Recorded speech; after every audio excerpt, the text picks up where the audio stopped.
देश में जो सरकारें बन रही हैं वो गौ हत्या को बढ़ावा दे रहे हैं। ये गौ हत्या सनातन धर्म में बहुत बड़ा पाप, महापाप बताया गया है। किसी ऐसे प्रत्याशी को वोट दे दिया जो आगे चल करके गौ हत्या को बढ़ावा देने वाला है तो उसका पाप तो मतदाता को भी लग जाएगा ना। सनातनी धर्मियों की जो मांग है वो कमजोर है, उस मांग को और तक तेज करना पड़ेगा।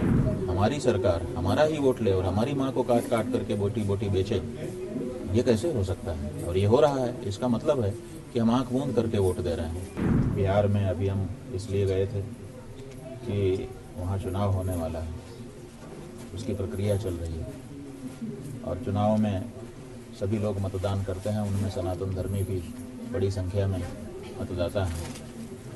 अब सनातन धर्मी जब मतदान किसी को करेंगे, इसका मतलब अपनी राजनीतिक शक्ति जिसको मत देंगे उसको प्रदान करेंगे और उस राजनीतिक शक्ति को प्राप्त करके वो जो प्रत्याशी है अगर उसका दुरुपयोग करता है तो देने वाले को भी उसका पाप लगेगा।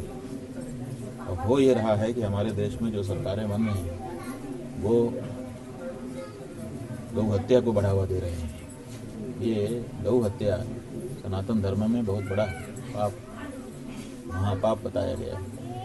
तो अगर किसी ऐसे प्रत्याशी को वोट दे दिया जो आगे चल करके गौ हत्या को बढ़ावा देने वाला है तो उसका पाप तो मतदाता को भी लग जाएगा ना। तो इसी बात को स्पष्ट करने के लिए, लोगों को समझाने के लिए हमने बिहार की यात्रा की थी कि आप मतदान करिए, जरूर करिए, लेकिन ऐसे प्रत्याशी को मतदान करिए जो गौ रक्षा के लिए काम करने वाला हो, तो गौ हत्या को बढ़ावा देता हो प्रत्यक्ष या अप्रत्यक्ष किसी भी रूप से, उसको मतदान करने से आप भी गौ हत्या के पापी बनेंगे। तो वहाँ के जितने लोगों से हमारा संवाद हुआ 100% लोग इस बात के लिए तैयार थे। अब वो मतदान का समय आ रहा है, करेंगे। गौ माता के संरक्षण और उसको बचाने के लिए आपकी उसे क्या कुछ प्रयास? देखिए, हमारी तरफ से हम भारत की जितनी भी विधानसभा क्षेत्र हैं, हर विधानसभा में एक रामाधाम की स्थापना करने के लिए इस समय कार्य कर रहे हैं। उस रामाधाम में 108 गौ माता के रूप में, पशु के रूप में नहीं, सुखपूर्वक निवास करें, ऐसी हमारी इच्छा है। तो वो काम शुरू हो गया है, सैकड़ों विधानसभाओं में कार्य चल रहा है।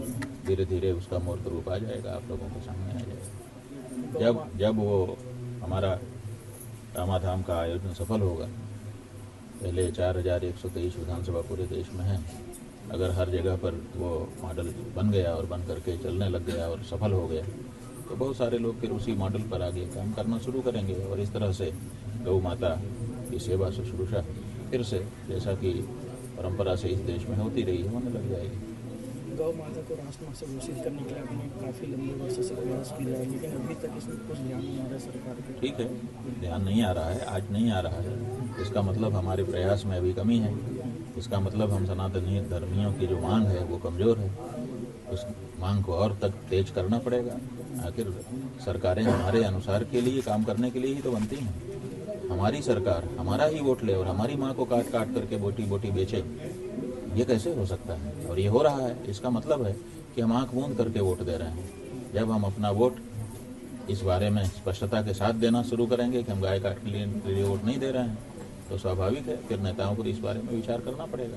तो अब वो मोड हम ले करके आ चुके हैं। अभी तक हम लोगों ने अनुनय की, विनय की, ज्ञापन दिया, प्रेजेंटेशन किया, आंदोलन किया, धरने पर बैठे, उपवास किया, जाने क्या क्या किया, लेकिन जब इन सब चीज़ों से नहीं सुन रहे हैं तो इसका मतलब है कि अब उनको वो भाषा से सिखाना पड़ेगा जो भाषा वो समझते हैं, और वो भाषा है वोट की।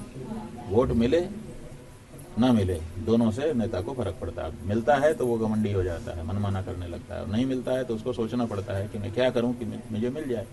तो अगर सत्य सनातन धर्म को मानने वाले, अगर गौ माता के प्रति भावना रखने वाले लोग इस बात का आग्रह कर लें कि हम तो उसी को वोट देंगे जो गौ माता की रक्षा के लिए शपथ पूर्वक उद्घोषणा करेगा, तो नेताजी को आज नहीं तो कल ये करना ही पड़ेगा। इसलिए अब की बार जो तरीका अपनाया जा रहा है, इसको अगर हम लोग आगे बढ़ाते रहे तो कोई भी पार्टी का नेता हो, उसको गौ माता की रक्षा के लिए आगे आना ही पड़ेगा। अब की बात का ब्रह्मास्त्र है, अचूक अस्त्र है, बस चल भर जाए।